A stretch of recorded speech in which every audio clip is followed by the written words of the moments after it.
नमस्कार दोस्तों, मैं हूं आपके साथ साक्षी और आप देख रहे हैं नेक्स्ट नाइट लाइव। आज के प्रोग्राम में आप सभी का बहुत बहुत स्वागत है। इसी के साथ प्रोग्राम की शुरुआत करेंगे, लेकिन उससे पहले आपको बता दें कि नुपुर शर्मा को लेकर लगातार अपडेट्स आ रही हैं। लगातार नुपुर शर्मा को लेकर मामला शांत होने की जगह बढ़ता चला जा रहा है। जी हाँ, नुपुर शर्मा को लेकर जहां डेथ थ्रेट्स आ रही थी, जहां इतने आरोप आ रहे थे, जहां लगातार बीजेपी पर नुपुर शर्मा को लेकर निशाना साधा जा रहा था विपक्ष के द्वारा, वहीं अब आईएएस की तरफ से भी नुपुर शर्मा के ऊपर जो है बड़े-बड़े आरोप लग रहे हैं। लेकिन इसी बीच बीजेपी को भी एक बड़ा झटका लगा है। जी हाँ, जहां नुपुर शर्मा को लेकर बीजेपी पर हमला बोला जा रहा है, उसी बीच बीजेपी की ही एक ऐसे नेता हैं, नेत्री हैं, माफ कीजिए, जो अब इस्तीफा देकर निकल चुकी हैं।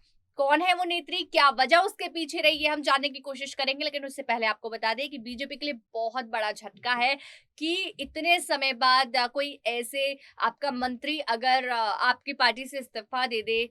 क्योंकि पार्टी की छवि पर फर्क तो पड़ता है। देखिए, बाकी पार्टीज जो है कहीं ना कहीं अपनी छवि इन चीजों की वजह से खराब कर चुकी है। बीजेपी ने कहीं ना कहीं बना रखी है, लेकिन जिस वजह से आज एक इस्तीफा आया है, इसकी वजह आज हम जानेंगे। उसके लिए प्रज्ञा, आपका पहले बहुत बहुत स्वागत है हमारे प्रोग्राम शुक्रिया में। साक्षी। सबसे पहले सवाल से शुरुआत करेंगे। जिस तरह से एक बड़ा इस्तीफा बीजेपी की तरफ से आया है, कौन है वो मंत्री, आखिर क्यों उन्होंने इस्तीफा दिया? जी, साक्षी आपको बता दूं, देखिए जिस तरह से लगातार पैगंबर मोहम्मद को लेकर जो ये पूरा विवाद जी। मचा हुआ था, इसको लेकर के सभी विपक्षी दलों की ओर से लगातार बीजेपी को टारगेट किया जा रहा था। हम्म। इसी बीच ये बड़ी खबर सामने आई कि अभी बीते 14 जून यानी कि कल ही राजस्थान में एक महिला पार्षद जो कि बीजेपी की नेता भी थी, हम्म। उन्होंने पार्टी से ये कहकर इस्तीफा दे दिया कि अब पार्टी के बीच ऐसा माहौल बन गया है कि जिसके बाद उनके लिए पार्टी के साथ काम करना संभव नहीं है। हम्म। देखिए, काफी बड़ी बात है। इसी के साथ महिला नेता ने यह भी बताया कि वो पार्टी के साथ लगभग बीते 10 सालों से जुड़ी हुई थी और हम्म। अब ऐसा वक्त आ गया कि पार्टी में ऐसा माहौल बन गया कि अब वो पार्टी के साथ काम नहीं करना चाहती और ये कहकर उन्होंने अपना इस्तीफा सौंप दिया। बिल्कुल प्रज्ञा, जी। माहौल बन गया, कहीं ना कहीं उनका यही इशारा है कि जिस तरह से देश में बीजेपी को लेकर आरोप लग रहे हैं हम्म। कि मुस्लिम समुदाय की तरफ जो है एक निगेटिविटी दिखाई दे रही है, बीजेपी की तरफ से जी। एक अगेंस्ट दिखाई दे रहा है। क्या वही उन मंत्री की, उन नेत्री की, मैं कहूंगी यही बड़ी वजह रही, उन्हें भी यही लगने लगा जी। है कि कहीं ना कहीं मुस्लिम समुदाय को साइड किया जा रहा है, क्योंकि ये चीज ज्यादा बढ़ती दिखाई दे जी। रही जी। है। बिल्कुल। लेकिन प्रज्ञा, मैं बात करूं, बीजेपी काफी समय से इस सरकार में काम कर रही है। देखिए, बहुत सारी चीजें हुई हैं।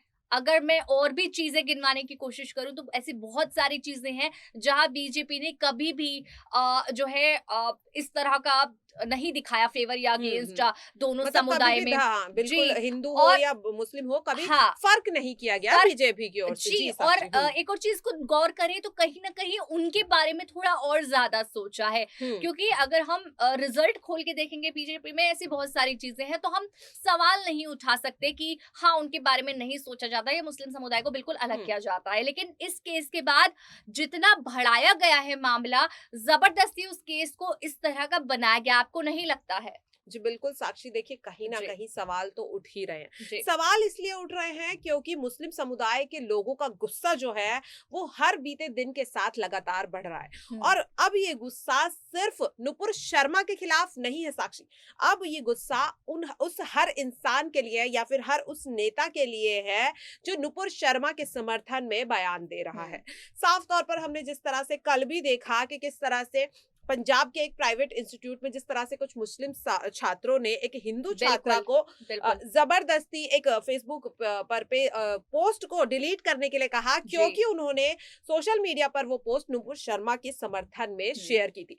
जिसके बाद कहीं ना कहीं जब ये मामला सामने आया तो इससे साफ हो जाता है कि सियासी फायदे के लिए पैगंबर मोहम्मद के हाँ। विवाद को जो बढ़ाया गया था, अब उसका भुगतान जो है वो आम जनता कर रही है। देखिए, पहले से ही भारत देश में कहीं ना कहीं हिंदू मुस्लिम का जो ये मुद्दा था, काफी सेंसिटिव टॉपिक था। टॉपिक है। जी। जाहिर सी बात है कि जरा सा कुछ होता था, राजनेता अपने फायदे के लिए इस मुद्दे को बढ़ाते थे, लेकिन इस बार ये मुद्दा इतना ज्यादा बढ़ गया, ये केस इतना बढ़ गया है साक्षी, कि न सिर्फ देश बल्कि बाहरी देशों की ओर से भी भारत हम्म। देश को घेरा जा रहा है। और हम्म। जिस तरह से आपने बताया भी कि अब आतंकी संगठन जो है वो भारत देश को अपना निशाना बना रहा है, बिल्कुल। काफी बड़ी बात है। देखिए, बीते मतलब पीछे अगर हम देखें तो बीते काफी लंबे समय से इस तरह की कोई खुलेआम धमकी भारत देश को हम्म, नहीं दी गई थी आतंकी जी संगठन की ओर से। जी ऐसे में अब अगर अलकायदा फिर उसके बाद आईएस संगठन की ओर, आतंकी संगठन की ओर से अगर इस तरीके से खुलेआम धमकी मिल रही है, हम्म, तो कहीं ना कहीं भारत देश की छवि जो है वो बाहरी देशों में साक्षी खराब हो रही बिल्कुल है। जी। बिल्कुल खराब हो रही है और इससे हमें समझ आ रहा है कि बाहरी देशों में हमारे देश को लेकर क्या इमेज बन रही है, क्योंकि ये जो चीजें हो रही हैं कहीं ना कहीं बढ़ावा ज्यादा दिया जा रहा है। आपको मैं बताऊं कि इस तरह का माहौल बन चुका है कि सिर्फ आपने जिस तरह से जी। कहानी प्रज्ञा बताई कि ऐसा सच में हुआ है, नुपुर शर्मा का समर्थन सोशल मीडिया पर लड़की जी। कर रही थी तो उससे माफी मांगा गया। जी। लेकिन आपको मैं बता दूं सिर्फ वो लड़की नहीं, ऐसे कई केसेस देखे जा रहे हैं जहां नुपुर शर्मा का समर्थन हो रहा है, हम्म। तो वही मुस्लिम समुदाय को या किसी भी शख्स को कहूं उन्हें दिक्कतें हो रही हैं। जी। देखिए कहीं ना कहीं इस चीजों को लेकर मैं कहूंगी उनका माइंड वॉश है। देखिए चीजें ठीक है, सही बात पर उनका गुस्सा है कि गलत कहा, पैगंबर मोहम्मद जी। को लेकर चीजें गलत बोली, बयान गलत दिया। इस चीज को कोई नहीं नकार रहा, हम्म। लेकिन जब उस पर वो नेत्री खुद से माफी मांग रही है, उसे उसकी सजा मिल गई, तो आप क्या चाहते हैं? क्योंकि साफ तौर पर दिख गया जी। जब कर्नाटक में प्रदर्शनकारियों की तरफ से जो प्रदर्शन किया गया उससे साफ तौर पर दिख गया कि वो चाहते क्या है। वो जी। नुपुर शर्मा को फांसी तक पहुंचाना चाहते हैं। उसके हम्म। बाद भी वो क्या चाहते हैं, कई ऐसे और लोगों को, मंत्रियों को जोड़ने की कोशिश कर रहे हैं, बीजेपी पर हमला कर रहे हैं, धीरे धीरे देश के प्रधानमंत्री पर जो है हमला बोलेंगे।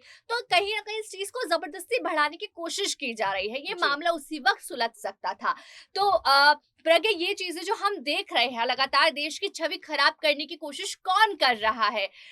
मैं सीधा सीधा नहीं कहना चाहती क्योंकि हम इस चीज पर दावा नहीं कर सकते, पर कहीं ना कहीं चलिए वो बयान आया, उस बयान पर माफी भी ठीक नहीं थी, लेकिन कहीं ना कहीं उसकी सजा मिल गई। उसके बाद जो चीजें हो रही हैं वो कौन बढ़ा रहा है, उसके बारे में बताइए। जी बिल्कुल साक्षी, देखिए साफ तौर पर देखा जा सकता है कि पैगंबर मोहम्मद को लेकर नुपुर शर्मा ने एक टिप्पणी की, हम्म, उसके बाद उनकी आलोचना की गई, बयानबाजी हुई। जाहिर सी बात है जब भी इस तरीके का कोई केस सामने आता है तो सत्ताधारी पक्ष हो या विपक्ष हो, लगातार बयानबाजी होती ही है। बिल्कुल। लेकिन इस तरह के मुद्दे को बढ़ाया क्यों जाता है, उसके पीछे कहीं ना कहीं साक्षी सियासी फायदा होता है। देखिए आम जनता को इस बात से इतना कुछ फर्क नहीं पड़ता कि किस जी नेता ने क्या बोला, किसने क्या जवाब दिया, क्या आरोप हुआ, क्या प्रत्यारोप हुआ। जी लेकिन सियासी फायदे के लिए जिस तरह से नुपुर शर्मा द्वारा दिए गए बयान को जिस तरह से फैक्ट की तरह दिखाया गया और उसे बढ़ाया गया, कहीं ना कहीं साफ तौर पर देखा जा सकता है कि चुनाव का वक्त है और कहीं ना कहीं चुनाव में माहौल को गरमाने के लिए, सियासी फायदे जी के लिए इसे बिना वजह